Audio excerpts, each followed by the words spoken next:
கர்த்தருடைய வார்த்தைகளுக்காக காத்திருக்கிற உங்களை அன்புடன் வரவேற்கிறோம். நாம் கடந்த பாடத்திலே 1000 வருட அரசாட்சியிலே எல்லாமே மகிழ்ச்சியாக மாறப்போகிறது. நாம் இப்பொழுதும் எப்பொழுதும் மகிழ்ச்சியாக இருப்பதையே தேவன் விரும்புகிறார் என்றும், நீங்கள் கிறிஸ்துவுக்குள் வாழும் பொழுது உங்கள் சந்தோஷம் எப்பொழுதும் நிறைவாகவே இருக்கும் என்றும், நம்முடைய பாவங்களுக்காக இயேசு கிறிஸ்து அத்தனை பாடுகளையும் அடைந்தார் என்றும், இயேசு கிறிஸ்துவின் சிலுவை பாடுகள் ஏற்கனவே தீர்க்கதரிசிகளால் முன்னரே உரைக்கப்பட்டதாக இருக்கிறது.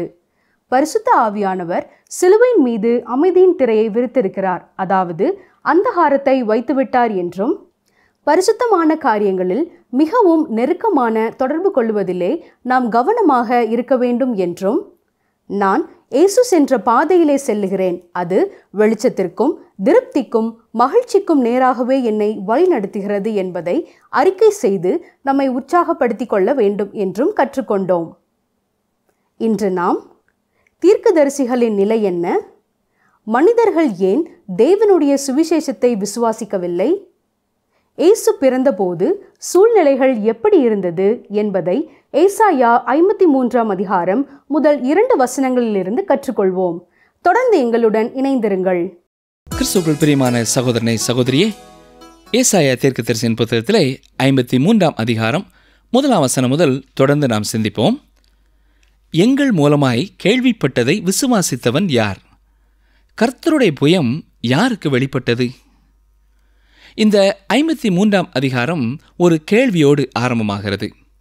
தீர்க்கதரிசியின் செய்தியானது மக்களால் விசுவாசிக்கப்படாதபடியால் அவர் இங்கே முறையிடுகிறது போல இது காணப்படுகிறது. தீர்க்கதரிசிக்கு வெளிப்படுத்தப்பட்டதை மக்கள் ஏற்றுக்கொள்ளாத போது தீர்க்கதரிசிகளுக்கு அது துக்கத்தையே தரும். இதுதான் தீர்க்கதரிசிகளின் நிலை. ஏசாயா தீர்க்கதரிசியும் தேவனால் அழைக்கப்பட்ட பொழுது அவரிடத்திலே, செவிகொடாத மக்களிடத்தில் உன்னை அனுப்புவேன், நீ அவர்களிடம் செய்தி சொல்ல வேண்டும், நீ அவ்வாறு என் செய்தியை சொல்லும் பொழுது அந்த ஜனங்கள் உன் வார்த்தைகளை விசுவாசிக்க மாட்டார்கள் என்று சொல்லியே அழைத்ததை ஏசாயா 6ஆம் அதிகாரத்திலே பார்க்கிறோம். இதுவே ஏசாயாவின் அனுபவம் ஆயிற்று. தேவனுடைய ஊழியரின் வார்த்தைகள் உலகத்தால் வரவேற்கப்படுகிறது இல்லை. தீர்க்கதரிசிகள் கல்லெறியப்பட்டார்கள். அவர்களுடைய செய்திகள் செவிமடுக்கப்படாமற் போனது. இது இன்றைக்கும் உண்மையாயிருக்கிறது இல்லையா? உலகம் முதல் உலகப் போரை சந்தித்த போது எல்லா பெரிய தலைவர்களும் இனி போர் வரக்கூடாது, உலகம் சமாதானமாக இருக்க வேண்டும், எனவே நாம் அதற்கான முயற்சிகளை எடுப்போம், நாம் உலகத்திலே சமாதானத்தை கொண்டு வர வேண்டும் என்று கூறி எல்லா முயற்சிகளையும் எடுத்தார்கள். அப்பொழுது தேசத்தில் இருந்த சில தீர்க்கதரிசிகள் தேவனுடைய வார்த்தைகளை தெளிவாக அவர்களுக்கு சொன்னார்கள். அவர்கள் இந்த தலைவர்களின் பேச்சிற்கு எதிர்ப்பு தெரிவித்தார்கள். போரை பற்றி எந்த கவலையும் படாதவர்களாய் அவர்கள் தேவனுடைய வார்த்தைகளை சொன்னார்கள். பாவமும் அநீதியும் தீமையும் உலகத்திலே இருக்கும் வரை யுத்தங்களும் யுத்தங்களை பற்றிய வதந்திகளும் செய்திகளும் இருக்கத்தான் செய்யும். யுத்தம் என்பது தோலில் உள்ள நோய் அல்ல, அது இருதயத்திலிருந்து வருவது. ஆகவே நாம் அதை தடுக்க இயலாது என்று சொன்னார்கள். அவர்கள் கூறியது நிரூபணமானது. உலகம் 2வது உலகப் போரையும் சந்தித்தது. மற்றவர்கள் இயேசுவை சமாதானமானவர் என்று கூறியபோது இவர்கள் ஆயுதமுள்ளவனாகிய பலவான் தன் அரமனையை காப்பதை குறித்து இயேசு கூறின காரியங்களை கூறி அவர்களை நினைவுபடுத்தினார்கள். இவர்கள் வார்த்தைகளை மக்கள் ஏற்றுக்கொள்ளவில்லை. ஆனால் நிறைவேறின காரியங்கள் அதை உறுதிப்படுத்தின. இன்றும் கூட சில ஊழியர்கள் மிகவும் கண்டிப்புடன் பேசுவதையும் தவறுகளை சுட்டி காட்டுகிறதையும் பார்த்திருப்பீர்கள். வேதத்தின் அடிப்படையிலே அவர்கள் கடிந்து சொல்லியிருப்பார்கள். ஆனால் மக்களுக்கு அது பிடிக்கிறதில்லை. அவர்கள் வார்த்தைகளுக்கு செவி சாய்ப்பதில்லை. ஆகவே இப்படிப்பட்ட மக்கள் எல்லாம் தாராளமான கொள்கையுடைய ஊழியர்களை பார்த்து பழகுவார்கள். பிறகு பாவ வாழ்க்கையிலே வீழ்ந்து பின்வாங்கி போவார்கள். கடிந்து கொண்ட ஊழியரே உண்மையான ஊழியர் என்று பின்னாளிலே நிரூபிக்கப்படுவார். இப்படிப்பட்ட தேவ மனிதர்களின் வார்த்தைகள் ஏற்றுக்கொள்ளப்படுகிறதில்லை. ஆகவே இவர்களும் ஏசாயா தீர்க்கதரிசியோடே சேர்ந்து கொண்டு எங்கள் மூலமாய் கேள்விப்பட்டதை விசுவாசித்தவன் யார் என்று சொல்ல முடியும். ஒரு தேவ ஊழியரிடம் வந்த ஒருவர் இவ்வாறு கூறினாராம்: சகோதரனே, நீங்கள் கூறுகிற இந்த கருத்துக்கள் வித்தியாசமாயிருக்கிறது. எனவே இது எனக்கு பிடிக்கவில்லை. உங்களுக்கு விருப்பமானால் நீங்கள் உங்கள் பாணியையும் கருத்தையும் மாற்றி பிரசங்கம் செய்யுங்கள். மக்களை உற்சாகப்படுத்தும் வகையிலே சொல்லுங்கள். ஏனென்றால் மனித குலம் இன்று மேலும் மேலும் உயர்ந்து வருகிறது. நாளுக்கு நாள் சிறந்து வருகிறது. அவர்கள் பாவிகள் அல்ல. காரியங்களை எல்லாம் நீங்கள் நினைப்பது போல மோசமாகிவிடவில்லை. அவர்களை கண்டனம் பண்ணி பேசாதீர்கள் என்று சொன்னாராம். ஆம், இந்த மனிதருடைய கருத்துக்கள் மற்றும் இது போன்றவை நாம் கிறிஸ்துவை தள்ளின உலகத்திலே வாழ்கிறோம் என்பதை நமக்கு நினைவுபடுத்துகிறது. நாம் இதை ஏற்றுக்கொள்ளத்தான் செய்ய வேண்டும். நிகழ்ச்சியை கேட்டுக்கொண்டிருக்கிற அருமையான சகோதரனே, சகோதரியே, சிலுவையை பற்றிய உபதேசம் கெட்டுப்போகிறவர்களுக்கு பைத்தியமாயிருக்கிறது என்று அப்போஸ்தலனாகிய பவுல் சொல்கிறார். அநேகருக்கு இன்று சிலுவையை பற்றி கூறுகிற பிரசங்கங்கள் பைத்தியமாகவே இருக்கிறது. அவருடைய சிந்தனைகள் அப்படிப்பட்டதாய் இருக்கிறது என்பதை இந்த செய்திகள் வெளிப்படுத்துகின்றன. 1 கொரிந்தியர் 2:14 ஜென்ம சுவாபமான மனுஷனோ தேவனுடைய ஆவிக்குரியவைகளை ஏற்றுக்கொள்ளான். அவைகள் அவனுக்கு பைத்தியமாக தோன்றும். அவைகள் ஆவிக்கேற்ற பிரகாரமாய் ஆராய்ந்து நிதானிக்கப்படுகிறவைகளானதால் அவைகளை அறியவும் மாட்டான் என்று சொல்லப்படுவதை நாம் பார்க்கலாம். அதேபோல தேவன் மனிதனுடைய முறைகளிலே, வழிகளிலே காரியங்களை நடப்பிப்பதில்லை என்பதையும் நாம் அறிந்து கொள்ள வேண்டும். தேவன் பலவீனமானவர்களை தெரிந்தெடுத்து பலமுள்ளவர்களை வெட்கப்படுத்துகிறார். பைத்தியமானவர்களை தெரிந்தெடுத்து ஞானிகளை வெட்கப்படுத்துகிறார். ஒருவேளை நாம் பலவீனமான வேளையிலே இருக்கிறோம் என்றால் நாம் சுகம் பெற பயன்படுத்தும் முறைகளிலேயே அவர் நம்மை சுகமாக்குவார் என்று எதிர்பார்க்க வேண்டாம். அவருடைய முறைகள் ஒருவேளை நமக்கு வினோதமானதாக தோன்றினாலும் நாம் அவற்றை உண்மையாக பின்பற்ற வேண்டும். நாம் இன்றும் கூட ஏசாயா கூறினது போல, எங்கள் மூலமாய் கேள்விப்பட்டதை விசுவாசித்தவன் யார்? கர்த்தருடைய புயம் யாருக்கு வெளிப்பட்டது என்று கூற வேண்டிய நிலையிலே காணப்படுகிறோம். அடுத்ததாக, மனிதர்கள் தேவனுடைய சுவிசேஷத்தை விசுவாசிக்காததற்கு ஒரு திடமான காரணம் உண்டு. அதாவது, பொதுவாக மனிதர்கள் தேவனை பற்றி என்ன நினைக்கிறார்கள் தெரியுமா? தேவன் என்பவர் வானுலகத்திலே ஒரு சிங்காசனத்திலே உட்கார்ந்திருக்கிறார். அவர் அங்கிருந்து ஆட்சி செய்கிறார் என்பதே. அவர் பூமிக்கு மனித வடிவிலே வந்து சிலுவையிலே பாடுபட்டார் என்பதெல்லாம் அவர்களுக்கு புதுமையானதாக இருக்கிறது. அவர்களால் இதை ஏற்றுக்கொள்ள முடியவில்லை. இன்றைய நவீன தத்துவத்தைப் போல அவர்கள் அதை குறித்து கவலை கொள்ளுகிறதும் இல்லை. பாடுபடும் தேவன் என்பது மனிதர்களின் சிந்தனைக்கு எதிரானது. ஆகவே அவர்கள் தேவனுடைய சுவிசேஷத்தை ஏற்றுக்கொள்ள மறுக்கிறார்கள். இருந்த போதிலும் இந்த ஏசாயா 53 ஒரு தனிப்பட்ட கவர்ந்து இழுக்கும் தன்மையுடைய அதிகாரமாயிருக்கிறது. இதுவரை இவ்விதமாக துன்புற்ற ஒரு நபரை நீங்கள் வாழ்க்கையிலே பார்த்திருக்கவே முடியாது. கற்ப வேதனைப்படுவது போல அவருடைய பாடுகள் காணப்படுகின்றன. நாம் வித்தியாசமாக அவருடைய சிலுவைக்கும் அவருக்கும் நேராக இழுக்கப்படுகிறோம். யோவான் 12:32 பார்க்கிறது போல, நான் பூமியிலிருந்து உயர்த்தப்பட்டிருக்கும் போது எல்லாரையும் என்னிடத்தில் இழுத்துக் கொள்வேன் என்று சொல்கிறார். அவருடைய துன்பம் நம் எல்லாரையும் அவரிடத்திலே இழுத்துக் கொள்கிறது. யாராவது ஒருவர் அடிபட்டு இரத்தம் சிந்தி கீழே கிடப்பார்கள் என்றால் நம்முடைய உள்ளம் அவருக்காக இறங்கி உதவி செய்ய துடிக்கும், இல்லையா?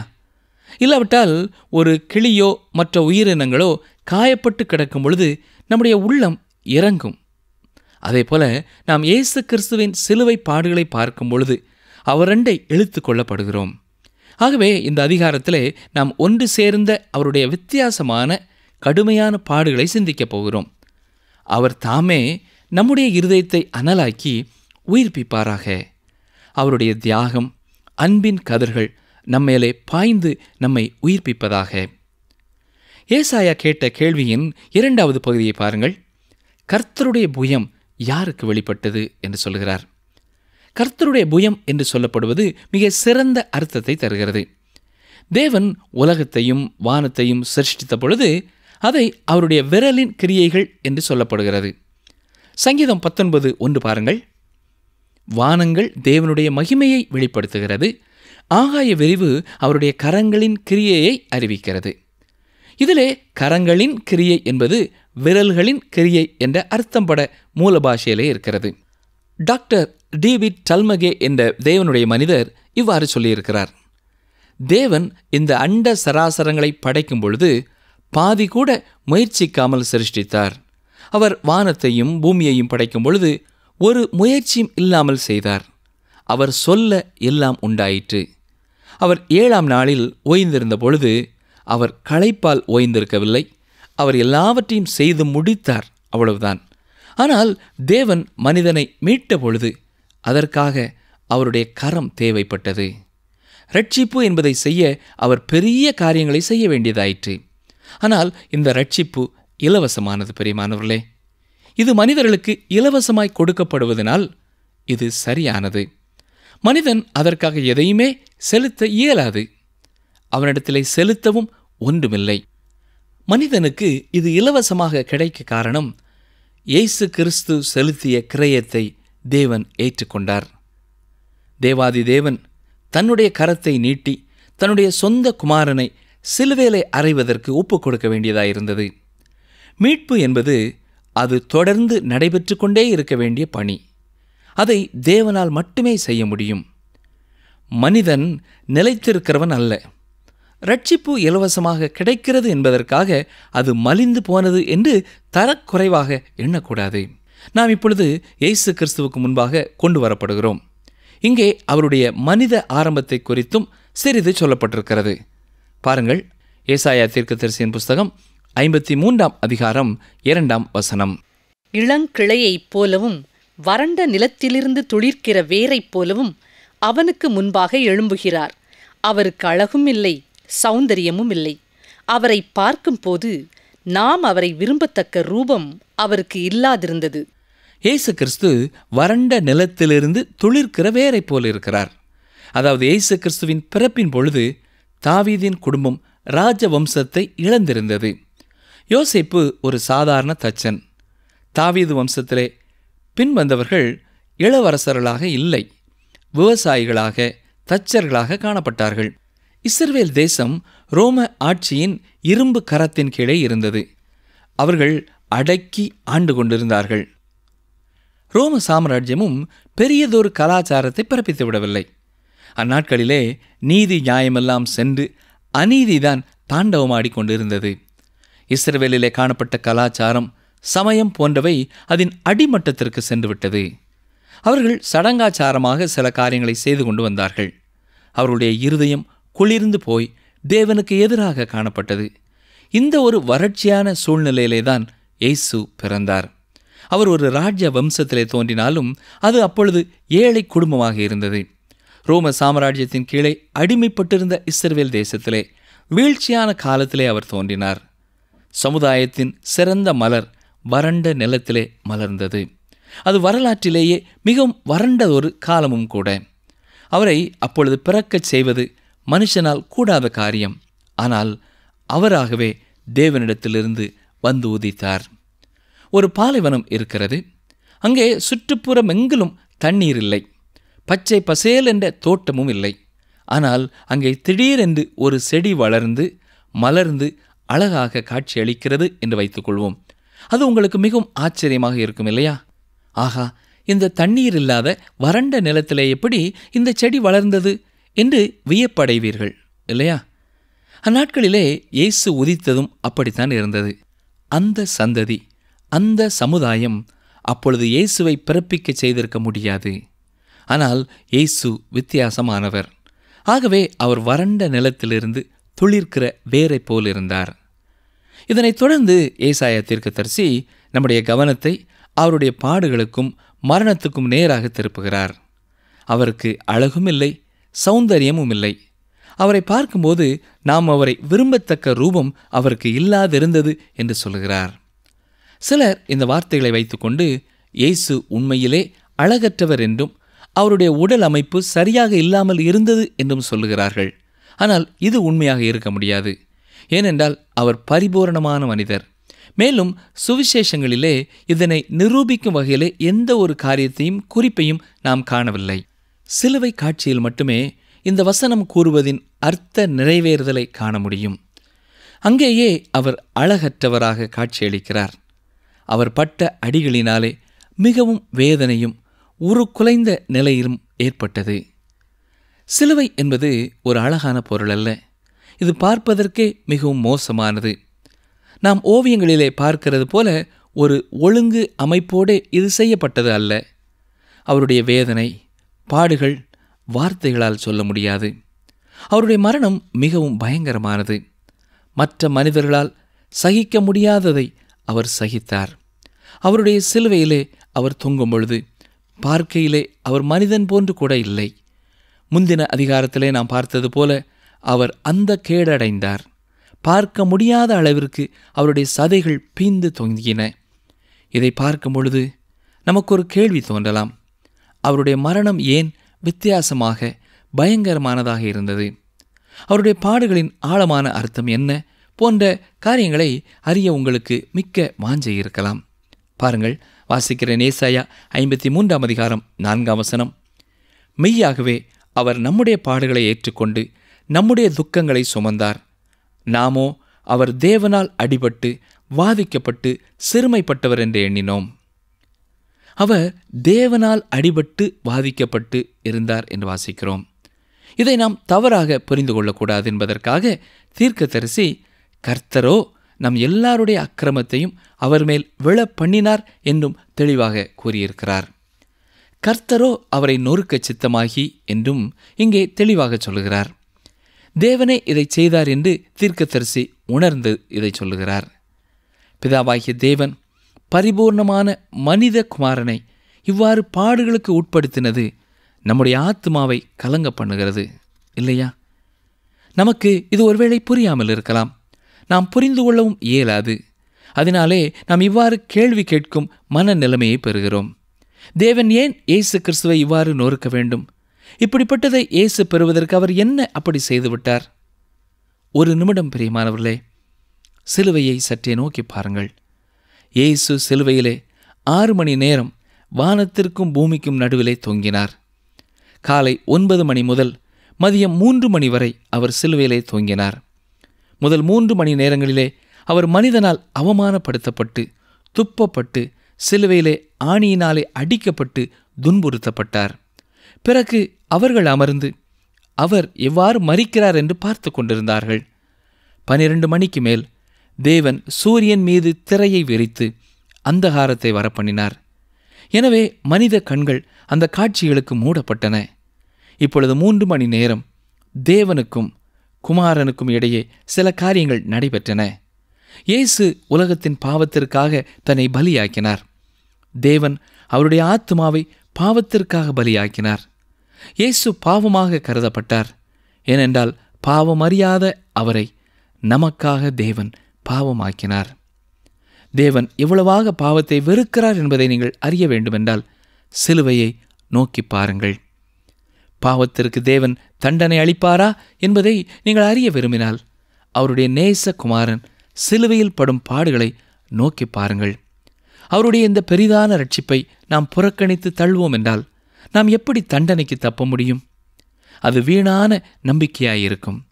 சிலுவையிலே உலகத்தின் பாவத்தை சுமந்து தீர்க்கிற தேவாட்டுக்குட்டி பலியிடப்பட்டது. ஆனால் அவர் மரித்தது அவருக்காகவோ அவருடைய தவறுகளுக்காகவோ அல்ல. அவர் எனக்காகவும் உங்களுக்காகவும் என்னுடைய பாவத்திற்காகவும் உங்களுடைய பாவத்திற்காகவும் தான் மரித்தார். இப்பொழுது தீர்க்கதரிசி தொடர்ந்து என்ன சொல்கிறார் பாருங்கள். ஏசாயா 53 5 6 வசனங்களை வாசிக்கிறேன். நம்முடைய மீறுதல்களின் நிமித்தம் அவர் காயப்பட்டு நம்முடைய அக்கிரமங்களின் நிமித்தம் அவர் நொறுக்கப்பட்டார். நமக்கு சமாதானத்தை உண்டு பண்ணும் ஆக்கினை அவர் மேல் வந்தது. அவருடைய தழும்புகளால் குணமாகிறோம். நாம் எல்லாரும் ஆடுகளைப் போல வழி தப்பித் தெரிந்து அவன் தன் தன் வழியிலே போனோம். கர்த்தரோ நம் எல்லாருடைய அக்கிரமத்தையும் அவர் மேல் விழ பண்ணினார். அவருடைய தழும்புகளால் குணமாகிறோம் என்று சொல்லப்பட்டிருக்கிற வார்த்தைகள் உங்களுக்கு ஒரு கேள்வியை எழுப்பலாம். நாம் எதிலிருந்து குணமாகிறோம்? சரீர பிரகாரமான நோயிலிருந்தா குணமாகிறோம்? இதன் அர்த்தம் அதுதானா? இந்த கேள்விக்கு அப்போஸ்தலனாகிய பேதுரு தரும் பதிலை 1 பேதுரு 2 அதிகாரம் 24 வசனத்திலே நாம் பார்க்கலாம். கவனியங்கள், வாசிக்கிறேன். 1 பேதுரு 2:24. நாம் பாவங்களுக்கு செத்து நீதிக்கு பிழைத்திருக்கும்படிக்கு அவர் தாமே தமது சரீரத்திலே நம்முடைய பாவங்களை சிலுவையின் மேல் சுமந்தார். அவருடைய தழும்புகளால் குணமானீர்கள். எனக்கு அருமையான சகோதரனே, சகோதரியே, நம்முடைய பாவங்களிலிருந்து, நம்முடைய மீறுதல்களிலிருந்து நாம் குணமாகிறதாக இங்கே தெளிவாக கூறப்பட்டிருக்கிறது. தொடர்ந்து ஏசாயா 53ஆம் அதிகாரம் 6ஆம் வசனத்தை பார்ப்போம் என்றால், இது நாம் எல்லாரும் என்று ஆரம்பமாகிறது.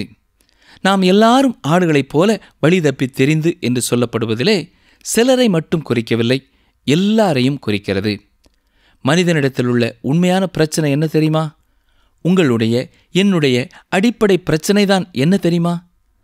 இதை குறித்து இந்த வசனத்திலே அவனவன் தன் தன் வழியிலே போனோம் என்று சொல்லப்பட்டிருக்கிறது. இதில் தான் பிரச்சனை இருக்கிறது. நாம் தேவனுடைய வழியை விட்டுவிட்டு நம்முடைய சொந்த வழியிலே சென்று விட்டோம். மேலும் நீதிமொழிகள் 14ஆம் அதிகாரம் 12ஆம் வசனத்திலே என்ன பார்க்கிறோம் என்றால், மனிதனுக்கு செம்மையாய் தோன்றுகிற வழி உண்டு, அதன் முடிவோ மரண வழிகள் என்று வாசிக்கிறோம்.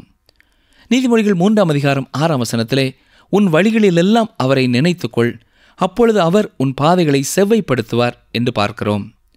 இயேசு கிறிஸ்துவும் இதை குறித்து சொல்லும் பொழுது யோவான் 14ஆம் அதிகாரம் 6ஆம் வசனத்திலே, நானே வழியும் சத்தியமும் ஜீவனுமாயிருக்கிறேன், என்னாலே அல்லாமல் ஒருவனும் பிதாவினிடத்தில் வரான் என்று சொல்கிறார். அருமையானவர்களே, நாம் நம்முடைய வழிகளிலே சென்று விட்டோம். தேவனுடைய வழிகளிலே வர ஆண்டவர் நம்மை நோக்கி அழைக்கிறார். ஏசாயா 53ஆம் அதிகாரம் 6ஆம் வசனத்திலே, கர்த்தரோ நம் எல்லாருடைய அக்கிரமத்தையும் அவர் மேல் விழப்பண்ணினார் என்று வாசிக்கிறோம்.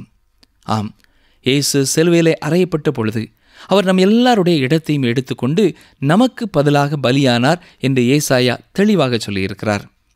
அவர் பரிசுத்தராக, குற்றமற்றவராக, மாசற்றவராக, பாவத்திற்கு விலகினவராக இருந்தார். தேவனுடைய அன்பு அவ்விதமாக அவரை நமக்கு பிணையாளியாக அனுப்பி வைத்தது. நமக்காக அவர் பலியாகி இரட்சிப்பை நமக்கு உண்டு பண்ணினார். சிலுவையிலே மரிக்கும் அவரை பார்க்கும் பொழுது நம்முடைய உள்ளம் நிச்சயமாகவே அவருக்காக இறங்கும். அந்த வேதனையையும் பாடுகளையும் பார்க்கும் பொழுது நிச்சயமாக நாம் அசைக்கப்படுவோம். ஒருவேளை இதற்கு நாம் இறங்காதவர்களாக இருப்போம் என்றால் நம்மிலே குளிர்ந்த இரத்தம் ஓடுகிறது என்றுதான் அர்த்தம். அதே வேளையிலே அவர் நம்முடைய இரக்கத்தை பெற விரும்பவில்லை என்றே பார்க்கிறோம். லூக்கா 23ஆம் அதிகாரம் 28ஆம் வசனத்தை பாருங்கள். எருசலேமின் குமாரத்திகளே, நீங்கள் எனக்காக அழாமல் உங்களுக்காகவும் உங்கள் பிள்ளைகளுக்காகவும் அழுங்கள் என்று அவர் சொல்லியிருக்கிறார். இயேசு அவர்களுடைய அழுகையையும் நம்முடைய அழுகையையும் பரிதாபத்தையும் விரும்பவில்லை. சிலர் இயேசு கிறிஸ்து இரத்த சாட்சியாக மரித்தார் என்று சொல்வார்கள். அவர் இரத்த சாட்சியாக மரிக்கவில்லை. ஸ்தேவானுடைய இரத்த சாட்சியான மரணத்தோடே அவருடைய மரணத்தை ஒப்பிட்டு பாருங்கள். அப்போஸ்தலர் 7:56 என்ன சொல்கிறது? அதோ வானங்கள் திறந்திருக்கிறதையும் மனுஷகுமாரன் தேவனுடைய வலது பாரசத்தில் நிற்கிறதையும் காண்கிறேன் என்றான். நம்முடைய கர்த்தர் இவ்விதமாக மரிக்கவில்லை. அவர் தேவனாலும் கைவிடப்பட்டார். மத்தேயு 27:46 என்ன சொல்கிறது? என் தேவனே, என் தேவனே, ஏன் என்னை கைவிட்டீர் என்று அவர் கதறியதையே சொல்கிறது. ஆம், இயேசுவின் மரணம் வித்தியாசமானது. இவர் உலகத்தின் பாவ பாரத்தை தன்னிலே சுமந்து ஒருவராக தனியாக மரித்தார். அவருடைய மரணம் நம் வாழ்க்கையிலே எவ்வளவு காரியங்களை செய்திருக்கிறது என்று நினைக்கும் பொழுது அது ஆச்சரியமாக இருக்கிறது. அதே வேளையிலே அவருடைய வாழ்க்கையும் மரணமும் நம்மை அவரிடத்திலே திரும்ப செய்கிறதாக, பாவத்தை விட்டு மனம் திரும்ப செய்கிறதாக இருக்க வேண்டும். இதுவே சிலுவை மரணத்தின் உண்மையான பயனை நமக்கு தரும். நம்முடைய பாவங்களை மன்னிக்க அவர் ஆயத்தமுள்ளவராய் இருக்கிறார். ஆனால் நாம் அவர் எனது பாவத்திற்காக மரித்தார் என்பதை விசுவாசித்து நம்பி அவரண்டை வருவோமா? அதையே அவர் எதிர்பார்க்கிறார். நம்முடைய பாவங்களை மன்னிக்க அவர் காத்து நிற்கிறார். நாம் மற்றவர்களுடைய பாவங்களை மற்றவர்களுக்கு மன்னிப்போம் என்றால் நம்முடைய பாவங்களை அவர் நமக்கும் மன்னிப்பார். நேயர்களே, இந்த நாளிலும் நாம் கற்றுக்கொண்ட சத்தியங்கள் என்ன என்பதை சற்றே ஞாபகப்படுத்திக் கொள்வோம். தேவ ஊழியரின் வார்த்தைகள் உலகத்தாரால் வரவேற்கப்படுவதில்லை. கடிந்து கொள்ளும் ஊழியரே உண்மையான ஊழியர். பாவமும் அநீதியும் தீமையும் உலகத்திலே இருக்கும் வரை யுத்தங்களும் யுத்தங்களை பற்றிய வதந்திகளும் செய்திகளும் இருக்கத்தான் செய்யும். தேவன் பலவீனமானவர்களை தெரிந்தெடுத்து பலமுள்ளவர்களை வெட்கப்படுத்துகிறார். பைத்தியமானவர்களை தெரிந்தெடுத்து ஞானிகளை வெட்கப்படுத்துகிறார். மீட்பு என்பது தொடர்ந்து நடைபெற்று கொண்டே இருக்க வேண்டிய ஒன்று. அது தேவன் மட்டுமே செய்ய வேண்டிய பணி. பிதாவாகிய தேவன் பரிபூர்ணமான மனித குமாரனை பாடுகளுக்கு உட்படுத்தினது நம்முடைய ஆத்துமாவை கலங்க பண்ணுகிறது. நாம் மற்றவர்களுடைய பாவங்களை அவர்களுக்கு மன்னிப்போம் என்றால் நம்முடைய பாவங்களை தேவன் நமக்கும் மன்னிப்பார். சரி நேயர்களே, மீண்டும் அடுத்த நிகழ்ச்சியிலே சந்திப்போம். கர்த்தர் உங்களை ஆசீர்வதிப்பாராக. ஆமென். வீண் புகழ்ச்சியை விரும்பாமலும் ஒருவரையொருவர் கோபமூட்டாமலும் ஒருவர் மேல் ஒருவர் பொறாமை கொள்ளாமலும் இருக்க கடவோம். கலாத்தியர் 5:26.